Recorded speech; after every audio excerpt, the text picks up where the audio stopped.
কালীবাড়ি তো মায়ের চোখের জন্য বিখ্যাত এবং যে কোনো মানসিকের জন্য মা বিখ্যাত।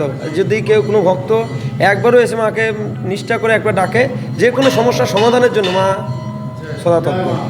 আজ মাঘী পূর্ণিমা উপলক্ষে কান্দির দোহালিয়া কালী মন্দিরে বিশেষ পূজার আয়োজন করা হয়েছে।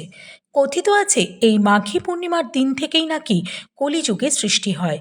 কান্দির শতাব্দী প্রাচীন দোহালিয়া দক্ষিণাকালী মন্দিরে এক বিশেষ পূজা পাঠ ও যজ্ঞের মধ্য দিয়ে এদিনের মাতৃ আরাধনায় নিমগ্ন হন সকল ভক্তবৃন্দ।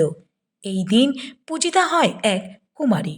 মাতৃরূপে কুমারী পুজোর এই প্রথা মাঘী পূর্ণিমার দিনে হয়ে আসছে বহুকাল আগে থেকেই, জানিয়েছেন মন্দিরের সেবায়িত পলাশ মুখার্জি।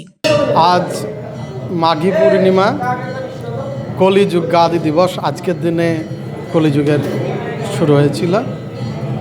আজকে মায়ের বিশেষ পুজো, মঙ্গল আরতি দিয়ে শুরু করে পুজো, হোম, বলিদান এবং কুমারী পুজো এবং শেষে পুণ্যাহতি, নরনারায়ণ সেবা, এর মাধ্যমে আজকের দিনে পুজো চলে।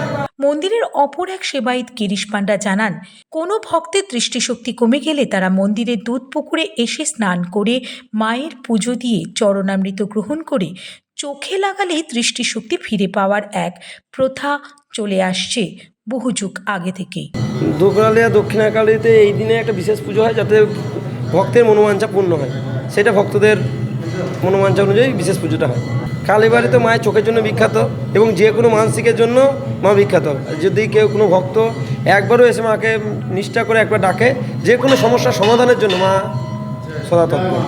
এই মন্দিরে পুজো দিয়ে ভক্তেরা পান অপার শান্তি। মনস্কামনা পূরণের জন্য সকলেই আসেন এখানে পুজো দিতে। Bureau report, ITV network.